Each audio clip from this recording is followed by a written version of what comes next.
Good morning, everyone. Welcome to KC Oasis. It's 11 o'clock one Sunday, and I'm Genevieve. I'll be your MC today, and we have an awesome lineup. But first, I want to talk a little bit about Oasis for any of our new peeps today. All right, so I'm pleased that you came to visit us here on Zoom and or on Facebook Live. So the human experience is better when it is shared, and we are so pleased that you have chosen to share it with us this morning. We are a place where we can gather around our 5 values, which are: people are more important than beliefs, meaning comes from making a difference. Reality is known through reason. Human hands solve human problems, and be accepting and be accepted. Today, we have a great lineup for you. Our special musical guest is Mikal Shapiro, and we'll be hearing from her very shortly. Then our community moment will be by Brittani Rhoades. I'm sure she'll have something cool to tell us, so we'll be ready to hear what's up these days for her. And lastly, we will have John Follis, who is a filmmaker, and for some of us, we were able to see his film last night about his journey out of church and moving on to atheism and his experience with that, which was pretty interesting. And we're going to do a Q&A and learn more about his experience, which should be really, I think, fascinating. So to get us started, we're going to talk to Mikal in a second, but I'd like to introduce you to her a little bit. 1 second. Okay, so Mikal spent her early childhood wandering the Sonoran Desert before her family headed back to Kansas City, Missouri, where her father, grandparents, and great-grandparents called home. A creature of the foothills, mountains, rivers, and plains, she continues to roam the landscape, drawing inspiration from her travels, love life, and the State of the Union. Oh, that's very cool. All right, so she has been touring solo and with various musical projects since 1999. The Kansas City Star, Deli Magazine, and Wednesday Midday Medley declared her album, The Musical, to be one of the top releases of 2015. In spring 2018, she released her sequel album, The Musical 2, featuring the single Everybody's Baby.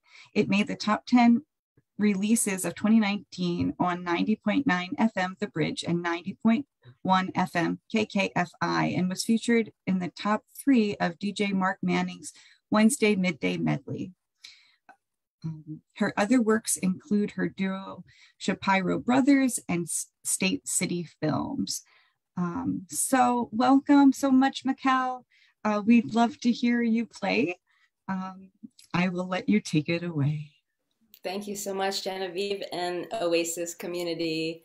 I'm going to be playing the first song off of my album, The Musical. It's a co-write that I created when I was living in Chicago. I'm from Kansas City, born and raised, except I went away for school and I went to Chicago to get my master's degree in film for whatever reason. And then while I was there, I was just so far away from home, so far away from my community. I met this wonderful human named Jeffrey Giza, who has since passed away. He wasn't around to hear the release of this song that we wrote together, but he did name it. And we were writing, and I asked him if he had a title in mind, and he said nope. And I was like, okay. And no, he was like, no, that's actually the title of the song. So this is Nope. And it's about friends. Calling all you animals, crawling on the ocean floors, climbing through the canopy, decorating cubicles. Oh, a party's started. Come on down, take the blue line to Bucktown. We'll throw a record on the grill, dance until our hearts sit still. Ooh, ooh,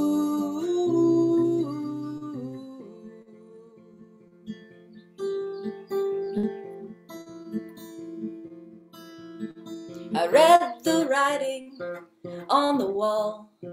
For a good time, make the call. I made the call, here you are. All my favorite animals. Oh, you rabbits with your magic tricks, you quadrupedal derelicts, train hobos my mother knows, flying squirrels and bonobos. Ooh, ooh, ooh.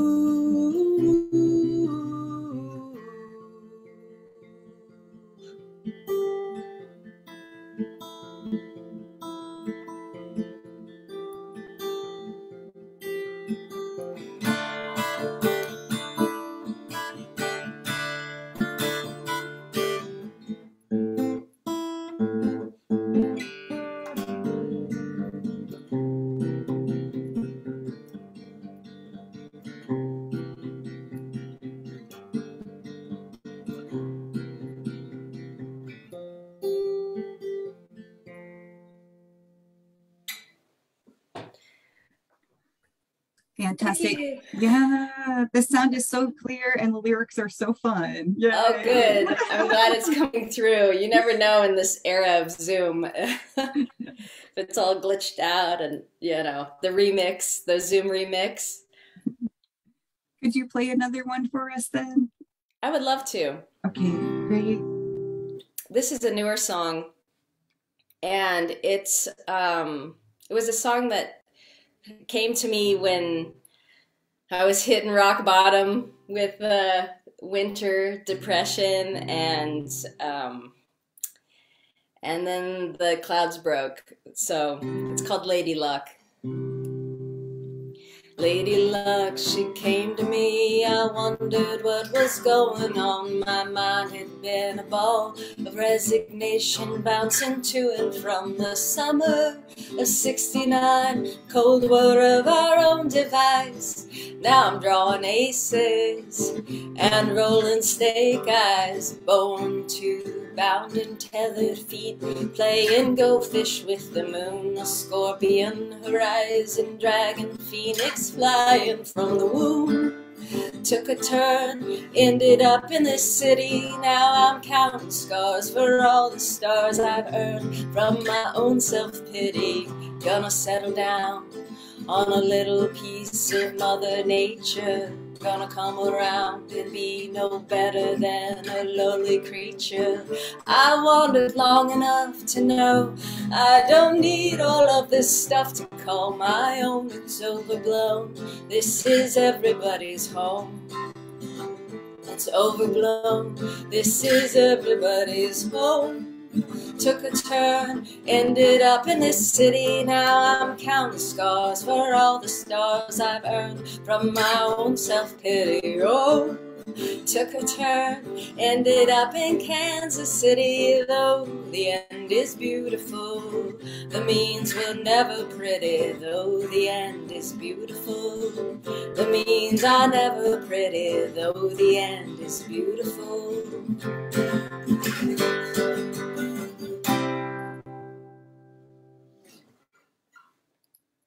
Thank you. Thank you. So good. So good. Yeah, we give claps and silent ones and emoji ones. So thank you. Yes, yeah, thank you.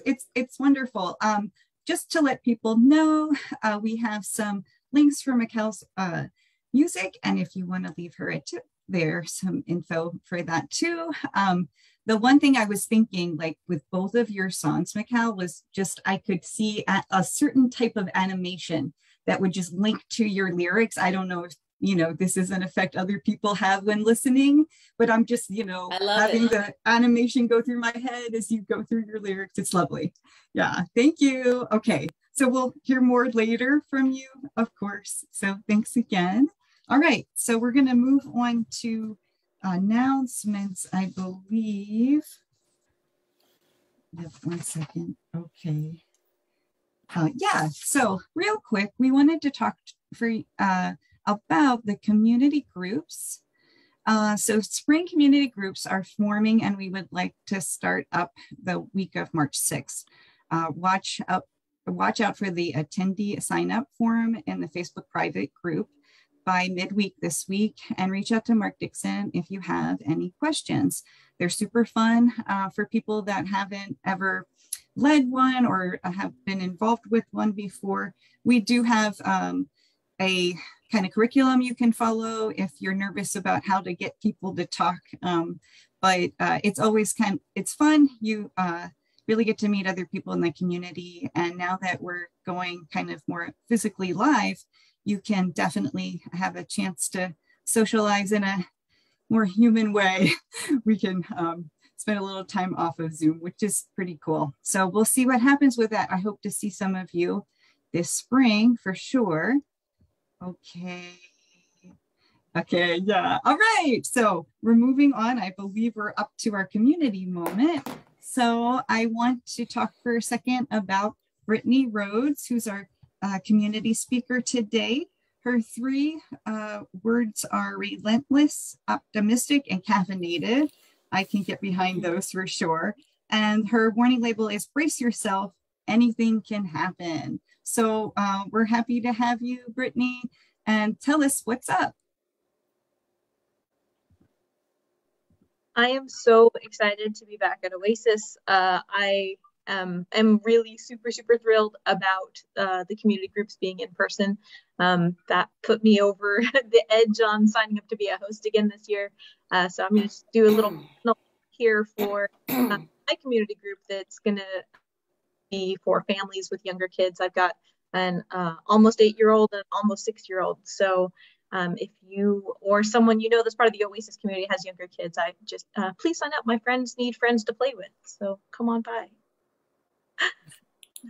And then today I'm going to talk a little bit about most of the faces and names on here I recognize, and I love to see all your little icons when your names pop up. It makes me happy because I've been part of Oasis since the beginning. I missed the very first meeting, so I'm sorry to not be like an original OG, but my favorite thing about tracking Oasis over time is that Oasis started the same month my daughter was born, my oldest daughter. So when I think about how Oasis has grown and changed, it like parallels the growth and development of a small human. And it's very interesting to compare those two side by side. So I would say for all of us, for being 8 years old, we're doing really great. I'm very impressed by all of us. We haven't a lot together than actual 8-year-olds that I know. So that's good job, everybody. I've talked in the past before in my community moments about food pantry. I am the food pantry manager for Jewish Family Services of Greater Kansas City. Trying to get to the icon and logo there. I'm also wearing my Kesher KC shirt. I'm not Jewish. I have no Jewish background. I don't speak Hebrew, but I've learned that Kesher is the Hebrew word for connection, and it's ties in with the previous things I've talked about militant kindness. That's still a thing that I do. It's a little bit harder in the pandemic time, but my family does an activity we call militant kindness. We identify as militant kindness activists. We will be relentlessly nice to you whether you like it or not. We will go out of our way to be respectful. And that's the sort of energy that I get to bring to my work, which is great. And today I mostly just wanted to talk to you guys about the annual Spread the Love food drive collection that JFS does. It's every year in February, where we collect enough peanut butter and jelly to feed about 10,000 families throughout the year. So we collect little pieces of, the Jif to go jars. We go up to the Costco jumbo packs. We try and provide peanut butter alternatives for those with allergies. So if you have a favorite sun butter or nut butter or something like that, if you have a favorite jam or jelly or spread, we get really excited around February at the food pantries because Nutella starts to show up, and that is like big time in our world to get the Nutella. So like the little to-go cups of Nutella or the bigger jars. I won't say that I make them disappear as snack time occasionally. We try and make sure they actually do go out to the clients who come to us for more than just the basics. That's one of my favorite things about JFS. Is that you can go to any food pantry, you can go to any harvester's location, you can go to any, donation place and ask for food, and they'll get you something. And we have a lot of great partners, JFS, throughout the community, and food is available. There is enough food in this world for us to share. A lot of it is just about how we get it to the people who need it the most. one of the things I like most about working for JFS is that we don't do just the basics. I mean, sometimes we, don't have as much as we would like to give, but we always have enough to share. And what we like to do is be able to do the special things. So we get to know our clients, we build long-term relationships with them, and we get to know their birthdays, we get to know their kids and their grandkids, we get to know pets. My favorite phrase in the food pantry, which my staff has tired of me saying, is by bus or by Bentley, we serve them all the same. So we don't care how you come to JFS. We don't care what reason. If it's short-term, long-term, we want you to be welcome, be accepting and be accepted. It's one of my favorite things about working at JFS is that it matches my core values of, kindness and generosity and connection. And so I really just want to encourage you all. So I want to encourage you in two things. One, if you have the resources, have the capacity and the ability to donate, it doesn't have to be to JFS. Find your local food resource agency, find your food rescue, find your food pantry, your little free pantry, whatever it is. If you have enough to share, please do, because it may seem like it's, just one can of tuna or, one jar of peanut butter, one jar of jelly, but that goes a long way. If you're able to do more, things that food pantries are looking for consistently year-round is eggs, milk, butter, and bread. Peanut butter and jelly is great, but if you don't have the bread to put it with, it's less of an incentive. And I know that there's ways to get cheap and free bread, and most food pantries are connected with those as well. And sometimes it's enough for our clients, and sometimes it's not enough. So the things that are perishable tend to be of higher value for clients. And company feeling fancy. I'll start singing. Y'all better watch out. I don't sing well, but I sing loud. So that's the two encouragements I want to have is if you can share, please do. And if you are in a position where you need help, I really do believe that we all take our turns in supporting and needing support. I wish I had the confidence in previous times to ask for the help that I needed. I'm fortunate to work with JFS, Jewish Family Services, and they are fantastic at taking care of me and my family as an employee, as well as our clients. So if you need the support, reach out to JFS, reach out to me, reach out to your, local mutual aid group, your, local Buy Nothing group. I'm continually surprised by, and I shouldn't be, as the Milton kindness activist, but I'm always surprised by how generous people can be. And I really just want to, say thank you to those of you who have supported me and my family in the past. And that's put me in a position to be able to do the work I do, to be able to support others. So getting rid of the stigma of the food pantry is really an important thing. Like, I get goosebumps thinking about it because, it's food and we have enough and we want to share. So if you need resources, please reach out. If you're not sure how to find resources that you need, I'm happy to be a consultant. I'm happy to guide you through. I can't personally, provide for every single person, but I can definitely point you in the right direction for somebody. So if you're interested in connecting with JFS, either as a donor or as a client, you can find us on the website. Thank you for posting the link in the chat there. It's jfskc.org/spread the love, if that's what you're looking for specifically, but getting connected with resources. Harvesters.org is a great place to get started for looking for resources. 211 is a surprisingly helpful phone number if you need it. And then if you want to donate, we would love to have you every Tuesday at our two locations that JFS has, one at 115th and Knoll and one at 63rd and Oak. So we're in Brookside and we're in Overland Park. Every Tuesday from 12 to 2, we have barrels out for donation. You can just drive on by. You don't even have to get out of your car. You don't have to talk to anybody. You don't even have to smile or wave if you don't want to. But if you want to bring us something, we're happy to accept it during that time. And then today happens to be the third Sunday of the month. And that is also a time that we do food drives out at the Jewish Community Center, the J. So every third Sunday of the month, between 10 and noon, you can drop off food. And it doesn't just have to be peanut butter and jelly. If it's something that you eat in your home, it's something that you enjoy, something that you would appreciate receiving, that's the sort of food that we're looking for as well. One of the things that a lot of people don't know is, the timelines or what is accepted at the Jewish Community Center. We don't take anything with pork because that pantry is operated as a kosher pantry. but our Brookside location will use it. So if you happen to have an extra case of pork and beans, please let me know and I'll tell you which location to take it to. But if it's something that you eat on a regular basis that you enjoy, another family in the community will enjoy it as well. So we're not looking for, high end. You don't need to share your artisanal olives or your imported olive oil or anything like that, although those are pretty popular too. If we get the fancy stuff, we like it. But the items that are your comfort food, your favorite foods, your snacks, your go-tos, we would encourage you to maybe buy one extra, because really every additional thing makes a difference to somebody else.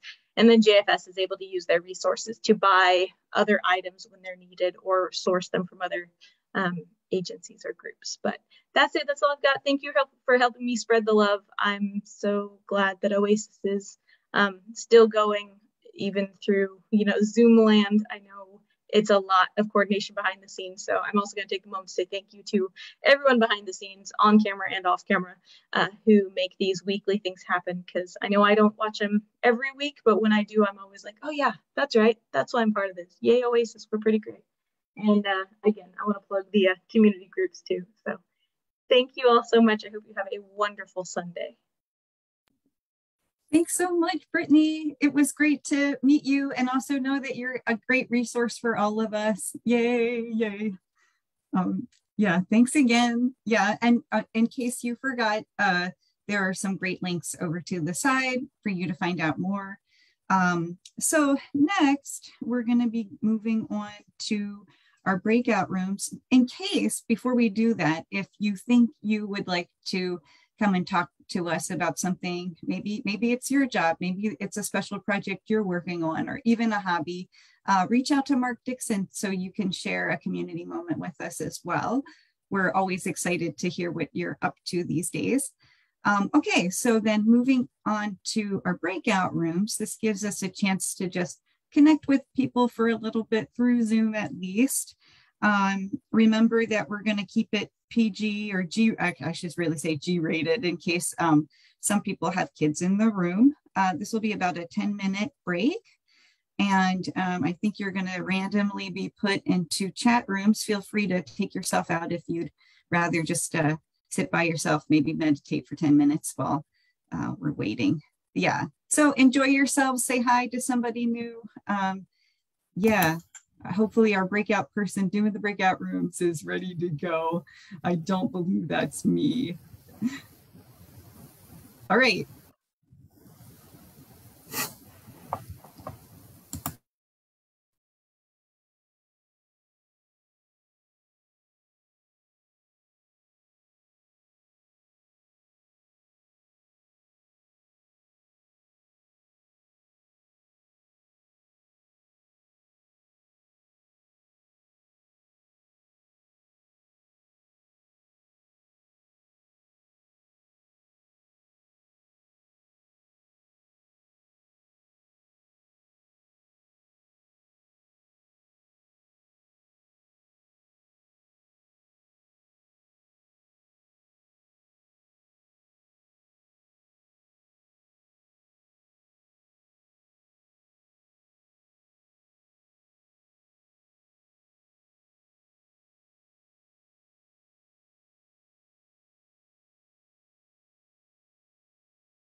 Hello.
Okay, it looks like people are heading back from their community breakout rooms. It's good to see you again, that you're still here. We have a second time for Mikal Shapiro to play for us. So we'd love to hear you again, Mikal. Great. Well, this has been lovely. Really enjoying the format and listening to Brittani speak about militant kindness, like being armed with hugs. So this song, I picked the song before I heard her speak, but it definitely is along some similar thinking. Something I wrote I say during the pandemic as if it's over, but something I wrote like a year ago. It's called Love is All the Rage.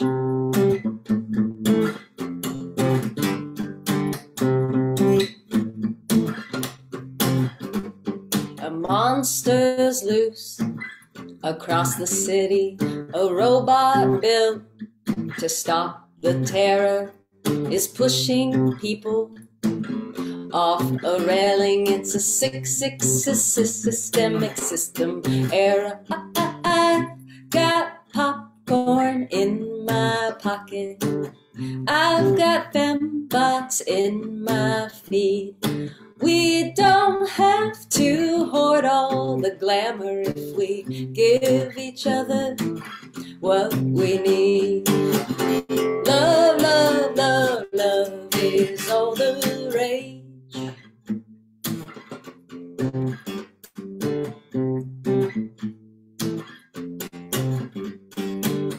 I've got my share of metaphysics. I've got my questions for the man. Everyone's so caught up in the latest fashion. Nobody knows how to make it happen. Love, love, love, love is all the rage.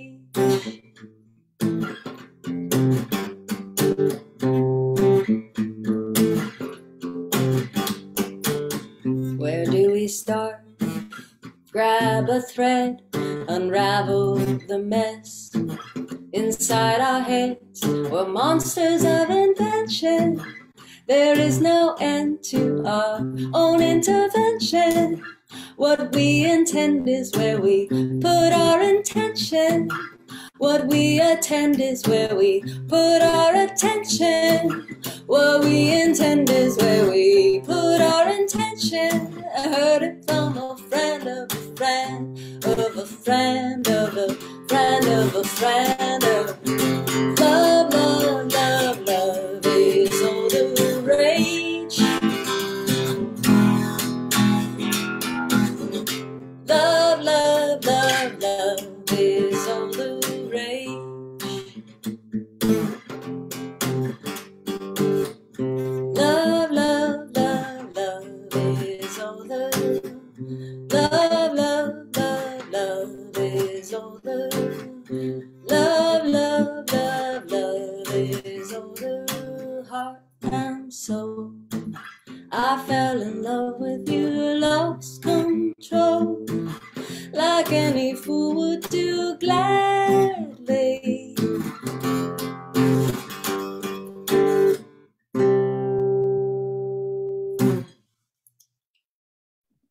So fantastic. Oh, man. Thank you. Thank you so much, Mikal. We're going to talk to you later. We want to find out more about what you're up to these days and where we might be able to see you live later. So let's chat a little bit more at the end of our meeting today. So thanks again. We're going to move on to our main speaker. And before we do that, I've got a couple announcements. There are a couple birthdays that have happened or will soon. I know yesterday was Andy Beal's birthday, so big happy birthday to him. I hope he had a great day. I know last Valentine's Day, I hope anybody that celebrated enjoyed themselves. And if you didn't, if it wasn't your thing, that's great too. I hope you did something nice for yourself. It was Jeremy, my husband's birthday on Valentine's, so we enjoyed ourselves, and Yeah, and then Annalisa Taylor, her birthday is going to be on the 23rd. So if you know her, reach out and wish her a good day. All right, so now we'll move on to our main speaker, John Follis. And I believe that Mark wanted to do the introduction. So I will let Mark do that. Well, hello, everyone. Yeah, and then we've got a little trailer of the film we'll show after I talk for a couple seconds, and then we'll turn it over to John for Q&A. So I want to thank everyone who showed up for the movie night last night. It's the first time we've done something like that. We aired John's 46-minute film last night via Zoom. We counted about 36 sets of eyeballs, which was pretty remarkable. So we know quite a few people have seen the film. I see a lot of the same folks here today, along with some others that were not on last night. It's a little bit different format for us. First of all, having never done a film night, but also we're not going to have John tell his whole story today in a formal presentation, because that's kind of the point of the movie. It's his journey from his Catholic upbringing to in his 20s becoming part of a big New York City church, where also because of his background in advertising, he helped. He built and executed a very successful, edgy, bold ad campaign for the church to recruit new members that ran for nearly a decade and a half, billboards and airplane banners and sides of trucks, things like that. So he was actually in the business of helping the church recruit new members. And then along the way, for a number of reasons you would see in the film if you've not, fell away from his faith, and then at one point decided to put this film together. So if you've not seen it, this Q&A might not be that helpful to you, but maybe it'll intrigue you enough to go ahead and watch it. I've been sharing the links for several weeks now in the private group. I'll drop, when I stop talking here, I'll drop the link to the movie in again in the chat box, although you can Google it on YouTube, Leaving God, and you'll find it. I think that's it. We're gonna show a 1-minute trailer, and then we'll start posing some questions to John. Thank you.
Sorry, I was muted there. So let's all welcome John Follis. And John, I don't know if you have any initial comments you want to make, or you just want to say good morning and hello. Those gray bars were not part of the trailer, just so you know.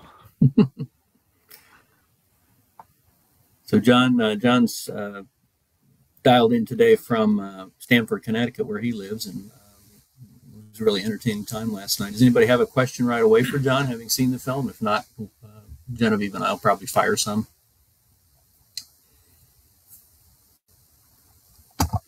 So I'm just curious. I guess my first question is, of the people on the show, raise your hand if you have seen the film. Okay. So it looks like most of the people. That's cool. I have a question. Sure. I was wondering if you ever spoke directly with the pastor who had advised you against getting divorced, and then who got divorced twice himself, if you ever spoke with him directly about that. No.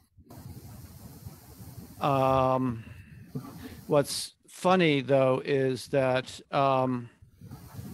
did you watch the film? Did you see the film? Oh, I guess you did because you're asking me the question. So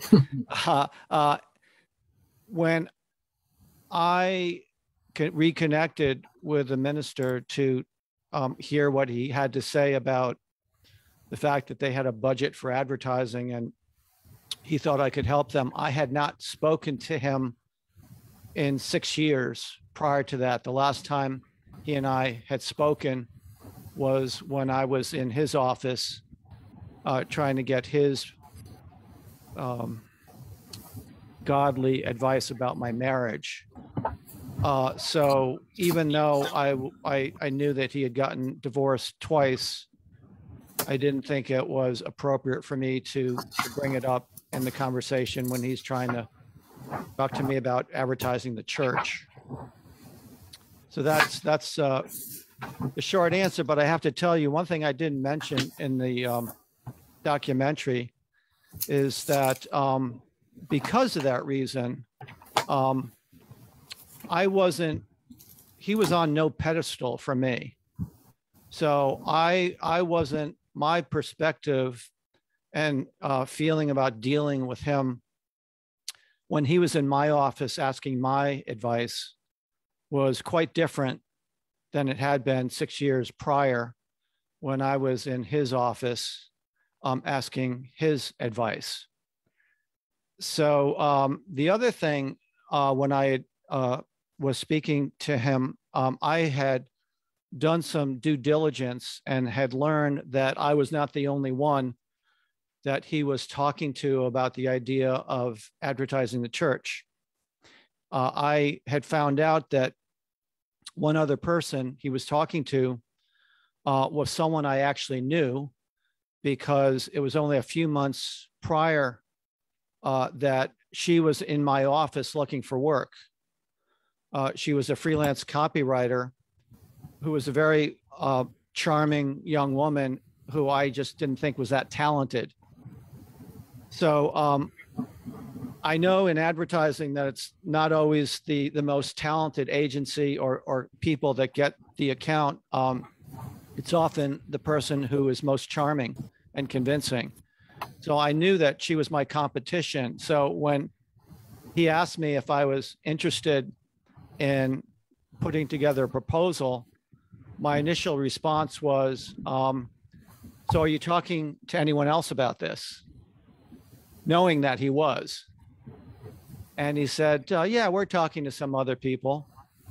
To which I responded, well, why don't you go with one of the other people you're talking to, and if it doesn't work out, give me a call. You should have seen his expression. It was like I kicked him in the nuts. And he just looked at me. I think he didn't have too many people that responded with that kind of attitude when he wasn't really asking me. He was kind of telling me that he wanted me to do this in not so many words. But that was my response. And part of it was because I think maybe that was some subconscious anger that I was feeling toward him after 6 years of kind of thinking back to the fact that I took his advice and struggled for a year longer in my separation, a year longer than I really needed to because of that. But the other reason was whenever someone is interested in working with me or my agency, I don't necessarily jump at saying yes, because I'm only interested in working with clients that I think would be a good fit. For me, it's never been about the money. I've never, and consequently, in my career, I probably could have made a lot more money if I didn't start my own agency and just went for got a job at a big agency and worked on Cheetos or, McDonald's or Coke or something like that. But anyway, I'm digressing. So that was the response. And when I said what I said to him, his response was, no, I want you to give me a proposal. he was pretty adamant about it. And I said, well, let me think about it. That was my response. And I did think about it. And a couple of days later, I told him I would give him a proposal. Excellent. I'm going to read a couple questions from the chat, not necessarily in order because these seem to have a flow to them, but Denise is asking what denomination was the Marble Church and what made you move from the Catholic Church to Marble Church? Dutch Reform, because it was one of the first churches that was founded when the Dutch were in Manhattan. So that's how old it was. The building was constructed in 1854.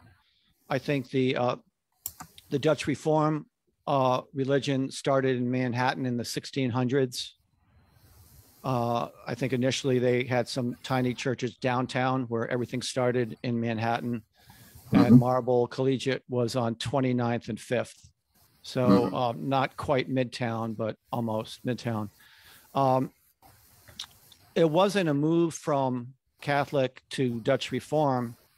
It was a move from going to no church to a church that had a really good coffee hour. That was my main motivation. I had, as I referenced in the film, if you had seen it, I was actually living in Chicago at the time. I was working, I was afraid of New York. I grew up an hour and 20 minutes from New York City, but was more of a country boy than a city guy, where I grew up in Connecticut. So I was always kind of afraid of New York City because it was this big, crazy, fast-moving place that was very different from where I grew up, and it scared me. So after college at Syracuse, I moved to Atlanta for a couple of years and then moved up to Chicago. So in Chicago, I was listening to sermons on the radio, on the TV, and one of the sermons was broadcast from Marble Collegiate, New York. So when I finally moved to New York, I knew about it and immediately checked it out and was not aware. I knew they had Norman Vincent Peale was the minister, and I knew he was a great minister. I really enjoyed his sermons, but I had no idea it had a coffee hour with so many cute women. So that's what was, and I didn't know anyone in New York as well. I knew one person when I moved to the city. So to have a place where I could go and hang out and develop some friendships was very attractive to me. How's the church doing since you left? That's a question from Lisa. How's the church doing today? Good question. And I really don't know. The only way of knowing is by occasionally checking out the videos they post on their channel and looking at the cutaway shots when they show the audience.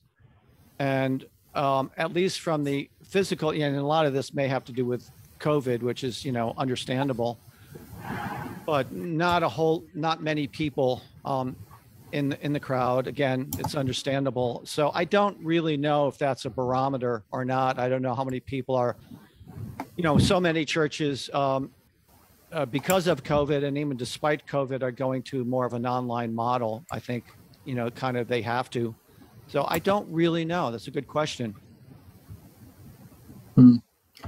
Sarah is asking, why do you think the reason, or what do you think the reason was that the singles group was limited to people under 40?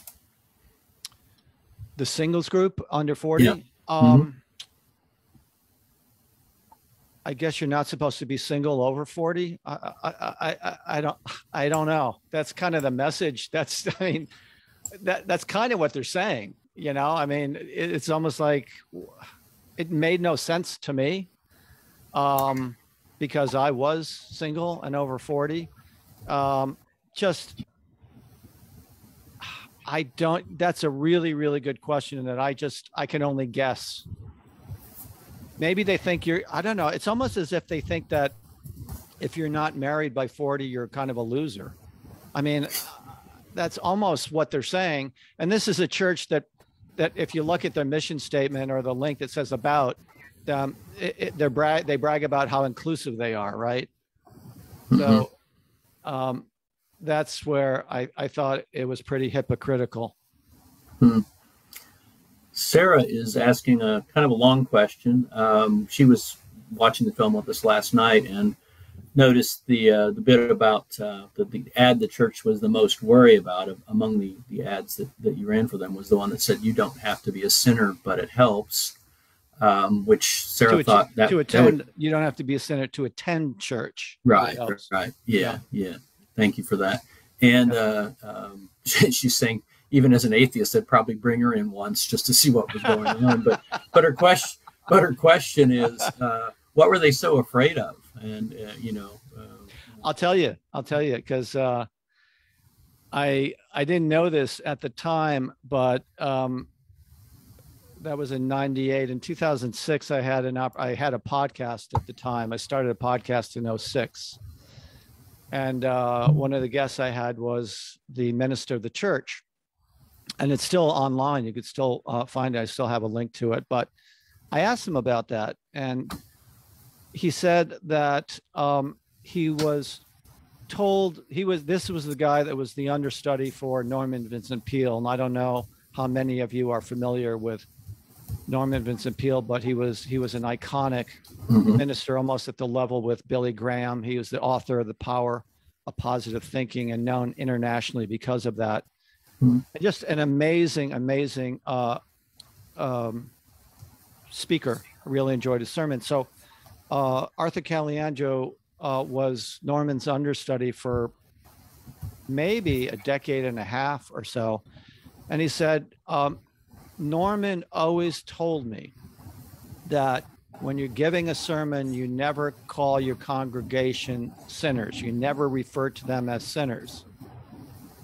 To which I replied, Arthur, I totally get that, but that's not what we're doing. I'm not a minister. This ad is not the same as a minister wagging his finger at his congregation saying you're sinners and you're going to hell. This is talking to people, the 20-something New Yorkers who were, getting drunk on Saturday night and carousing the town and are in a hangover, and we're trying to tell them, they should consider going to church. That's what we're trying to do. That was the whole point of the ad, saying that, don't worry about it. And he said, well, yeah, I kind of realized that now, which is why I finally acquiesced and allowed you to run the ad. But that's initially why I felt like I shouldn't run the ad. Excellent. Does anybody have a live question? Somebody not too shy to raise their voice?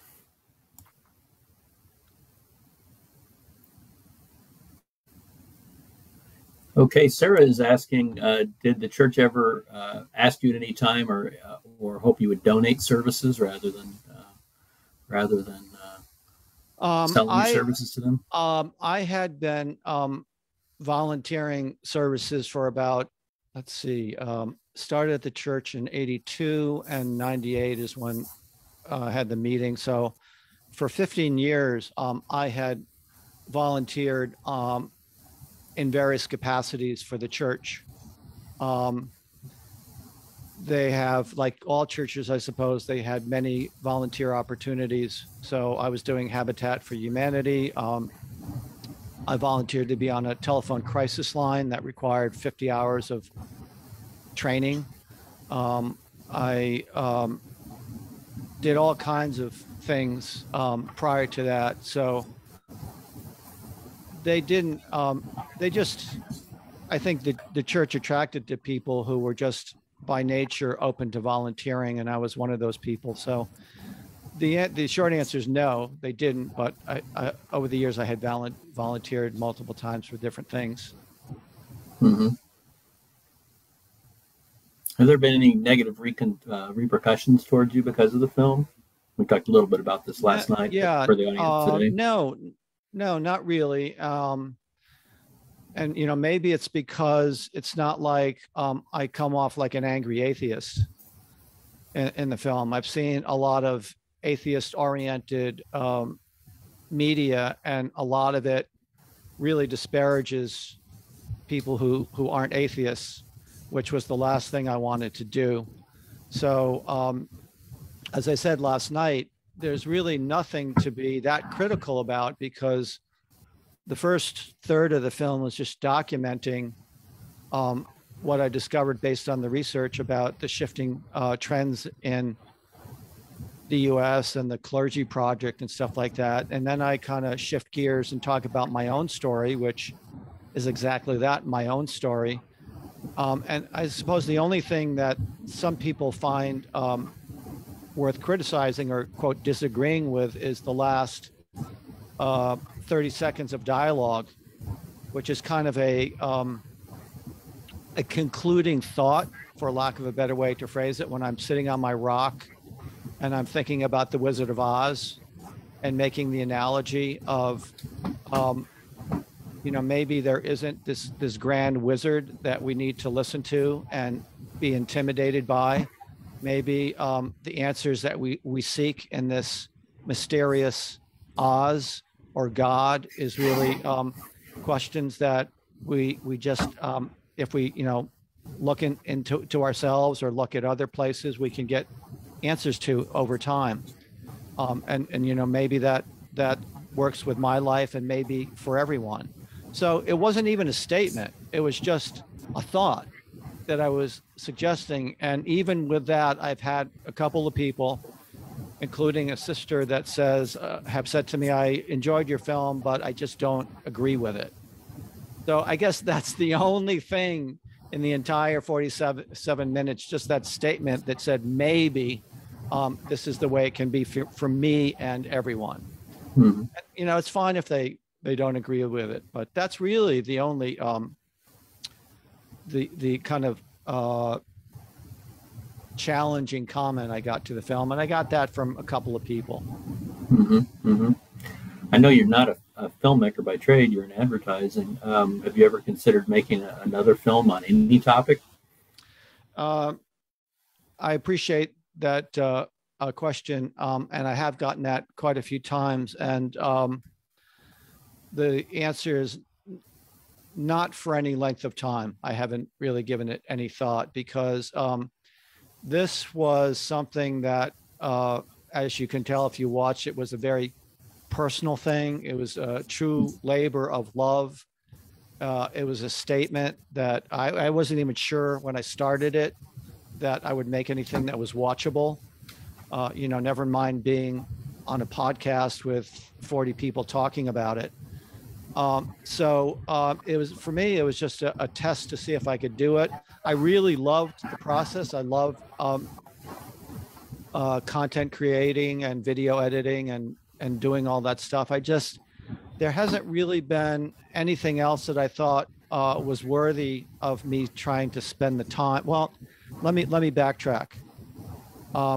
I have not made a documentary or film that's similar to Leaving God. However, a couple years prior to making God, I started making some video shorts that ranged from 9 to 23 minutes that were about my advertising career, because I just had a really wild and crazy career. So I started taking different stories from my career and converting them into little short videos, short films. So that started, I called it's online, it's called True Stories in Advertising. And I think because I enjoyed that process, that's what kind of motivated me to switch gears and do the Leaving God. But once I finished Leaving God, I went back and continued making video shorts for True Stories in Advertising, and finished 9 of them. So the difference between the two is not too many people are excited to watch videos entitled True Stories in Advertising. Not quite the same thing as Leaving God. I'm not sure there's a real market for it, or I'm going to be on any podcasts talking about it. But I think my goal for 2022 is to try. Now that I've been on a few podcasts talking about Leaving God, and because everyone and their grandmother has a podcast these days, I'm pretty sure I could find a few podcasts that might actually be willing to watch a couple of my shorts, especially because, like I said, they're as short as 9 minutes. So it doesn't take as big of a time commitment to watch any of those, and maybe get myself on a couple podcasts talking about it. Thank you. I'd ask everybody if they have any more questions to either drop them in the chat real quick or just speak up. I'm going to ask a question in the meantime. Kind of change the tone a little bit. During the credits, you've got some snippets of mega church preachers and just all sorts of things. And the guy at the very end, I didn't recognize the guy speaking in tongues, and I've seen it twice now, and each time I just crack up laughing because of his fervor, and he's like almost rabid with intensity, and he's trying to, I guess, heal people over the TV, and he's half speaking in English, half speaking in tongues. Who the heck was that guy? I'm trying to remember his name. He's hilarious. I mean, when I saw that clip, I said, I gotta stick this in here somewhere. I don't. A couple of folks are chiming in. Tilden or Tillerson. Tilden. Yeah, okay. I think it's Stuart Ivan. Tilden or something like that. Yeah, and you know something, he got exposed for I don't know if it was stealing money or what it was.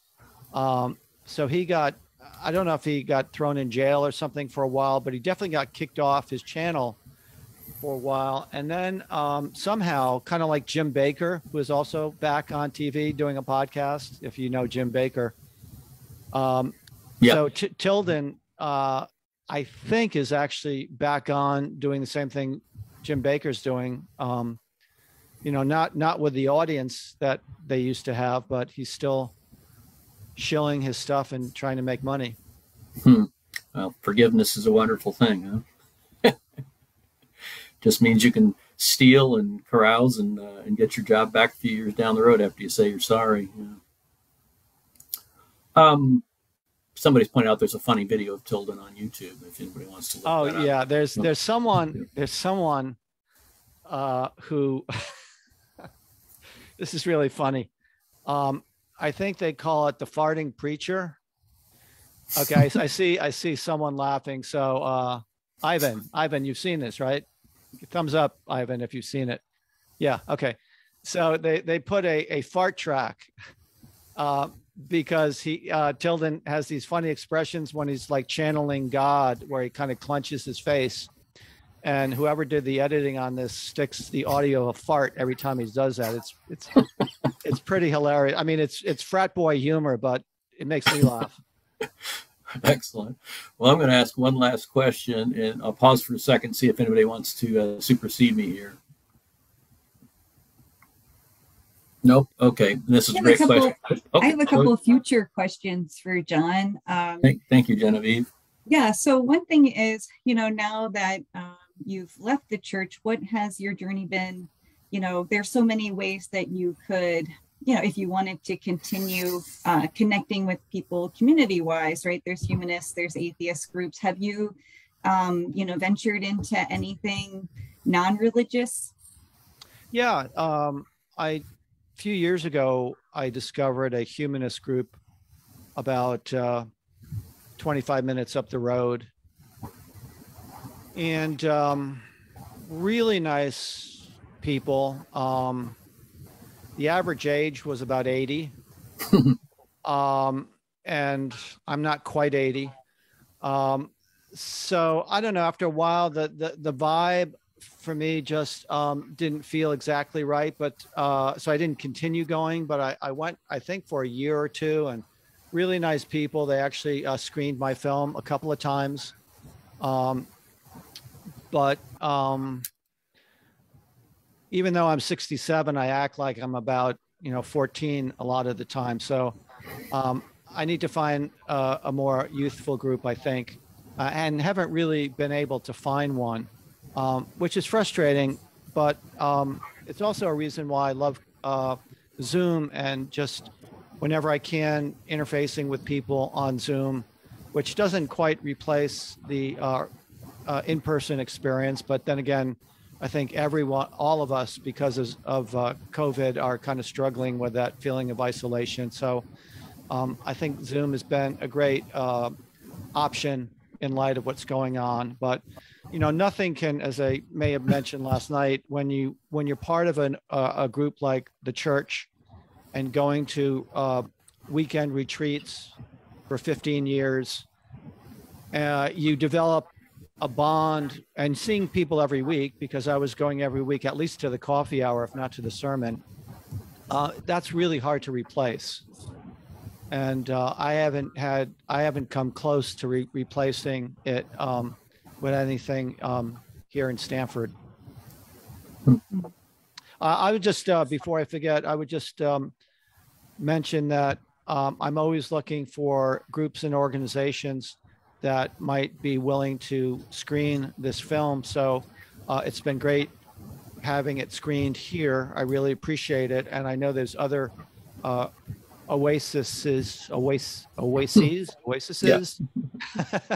around the country. So I'll just mention it again to you, Mark, or any of the leaders of this group, if you think this would be interesting to any of the other oases, and want to, send them a heads up, maybe include the trailer, mention this, or any of you who are on the call right now that may be affiliated with any libraries or any organizations that, it doesn't have to be a secular group or an atheist group. I'm actually looking to try to get this in front of more just general audiences that still, might just appreciate it from the cultural aspect. So if any of you know any groups or organizations like that, Mark, I don't know if you want to give them my contact information, or you can maybe just post the email, my email address if you want. Do you have that, Mark? Do you want to? Yeah, I do. I'll put it on our private Facebook page. We've got about 900 followers on that page. So. Sure. Yeah. Feel free to, reach out to me directly. Well, I'll wrap up with this question from Alex then, which is, did you get out of making the film what you had hoped to? Yeah. Thank you for that question. More than what I had hoped to. When I made this, I had very, very low expectations. I figured it would be seen by a few family members and a few friends. So that was really the only expectation I had. I had not even heard of Top Documentary Films when they decided to feature it on their website. And directly because of that, it's now been seen by 36,000 people from 98 countries. I also didn't expect it would do anything when I submitted it to various film festivals for their consideration, and was pretty shocked when it won awards at a couple of them, including the Hollywood Documentary Film Festival. So it has far exceeded my expectations. And, as a work of work of digital film and a documentary, I'm often not satisfied with my work, especially after I've done it and had some time to step back from it and look at it. But other than the fact that I got my biblical characters mixed up, and there is one error I made where I said Isaac killed his son. I was corrected by some biblical scholars and say that Eric was the son. It was Abraham. I think it was Abraham. Was it Abraham who was told to kill his son Isaac? So I just haven't bothered to go back to correct that. So that was the only thing that I think is imperfect about the film that I haven't bothered to correct. But other than that, I'm still fairly happy with it.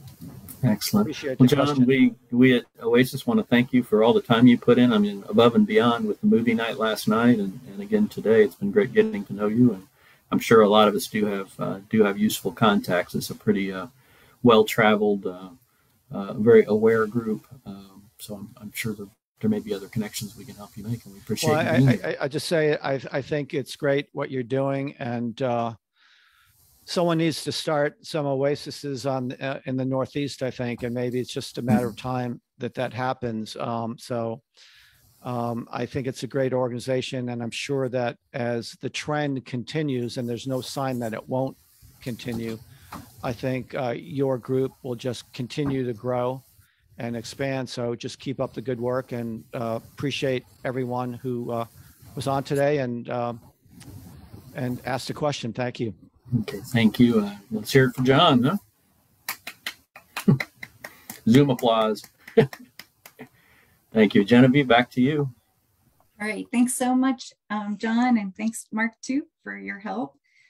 Before we go into a few more things about Oasis, there are some more announcements I'd like to make. I know everybody's buzzing, getting ready for spring and what's going to happen with KC Oasis. So there's a few things to tell you about. Okay. If you aren't aware, we have a couple events coming up next weekend. There's the Warnall House Tour. I think that's going to be at 2, and we're also going to have someone representing the house to speak with us earlier in the day through our meeting. And there's also the Snake Saturday Parade. You can find out more info about that on our private Facebook page. Also, we always need volunteers for MCs, committees, building screeners. There's a list on our private Oasis page too, so please look that over, or you can also email Sarah Gielen at sarah.gielen@kcoasis.org. Let's see if there's any more. I think we might be pretty good. Yeah, so make sure to check out what's happening through our private Facebook page to find out more about events. Okay, and also let's talk for a minute about some other areas of KC Oasis that you should know about. Oasis is a 501c3 nonprofit organization. We are entirely volunteer staffed and donation funded. Our program today is just part of the wide range of informational, educational, and motivational speakers we offer most Sundays. If you appreciate what you've heard and seen, please consider making a donation. Jason got some links up for us, so that's great. You can check that out in the chat. There are several ways for you to donate, as that link if you want to go there. Also, there's a phone number you can text to give if you want to try it that way. Recurring weekly or monthly donations can be set up online through Simple Give. If you go to our website, kcoasis.org, and click on Donate at the top of the homepage. I know some of us have also been using Amazon as a great way to use their Smile button to go ahead and make extra donations just by buying some things through Amazon. So that's always a great way to also help KC Oasis. All right, so we're going to get a chance to hear a little bit more from Mikhail Shapiro. We're so glad that you're with us. So how about this? We'll let you play and then we'll talk for a minute before we say goodbye today. Okay? Sounds great. Thank you. Thanks for having me, everybody. Yeah, I'm just going to launch into this song. It's a waltz. So if you have your waltzing shoes on in a little space, you can have a home waltzing experience. There's a light in us all. Be careful who you show it to. Once you let it out, there's no going back. But once you let it out, don't try and say it's something else. It's up to you to be yourself. No point in holding back. Give and you'll receive. Pass the love along. If we don't agree, maybe both of us are wrong. There's a light in us all. Be careful who you let it go. It doesn't matter who you know. It matters how you let it show. Give and you'll receive. Pass the love along. If we can't find higher ground, we should push on. I'm a psychic and a thief. You're a dog without a bone. We're both beyond belief, but not by merits of our own. There are ghosts at our hands who beckon to our pride. Oh, the chasms deep and wide.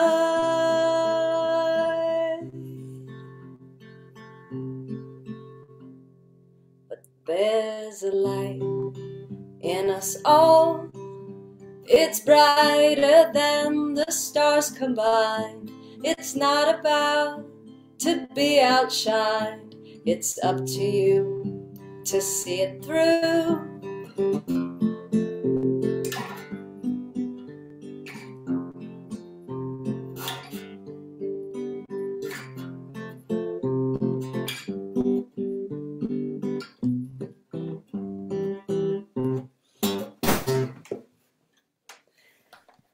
Yay! If you guys could unmute yourself, I'd love for us to be able to give some big claps to Mikal. Yay! That's it. Okay, thanks so much. Can you tell us what you're up to these days and where you might be performing if you plan to this spring? Yes, I am in a number of different projects right now. One of them is called Monta at Odds. I'm the front person in this synth rock band, and we are playing out in March. I'm looking at my calendar right now. I'm also a support member of the band Republic Tigers. We just played on Friday, and I have a duo that is called Shapiro Brothers with my partner Chad Brothers. It's our folk joke. It's the name of the band. But we play out quite a bit, a lot of times in our neighborhood bar, Mike Kelly's West Sider. But Monta at Odds, if you want a nice psychedelic experience, that's March 18th, Friday at the Record Bar. We're playing with Redder Moon, and I believe there's also a touring band on that bill. And yeah, I have a website. I appreciate everyone who's delivered some tips to my Venmo, and just trying to get back out there as things are opening up again. Yeah, Chad Brothers of KKFI. That's the one. Yeah. Okay, awesome. Yeah. Any questions, or are you all okay for Mikal? Yeah, we really appreciate you being here, and your songs just, yeah, they were just so perfect for I think lifting spirits, and I love your lyrics are just, yeah, they're just warm and positive, and yeah, no, I think we all really embraced your music today. So thank you so much. Thank you. Yeah, I didn't pick the really dark and depressing ones for today. Okay, so. Yeah, we appreciate that. Yeah. Okay, guys. So after thanking Mikal, I'd also like to thank Brittani Rhoades for being with us and telling us what's happening with her work, and us being able to be connected with her and help others in the community, and also for John Follis for spending so much of his weekend letting us know more about his journey and the film and the church, and how he came to where he's at today. We really appreciate you sharing with us. Yeah, I think that's everything for today. I'm not sure if anybody wants to stay on. I think that will still be an option for some people, but for the rest of you, I hope you have a great Sunday afternoon. Okay, take care.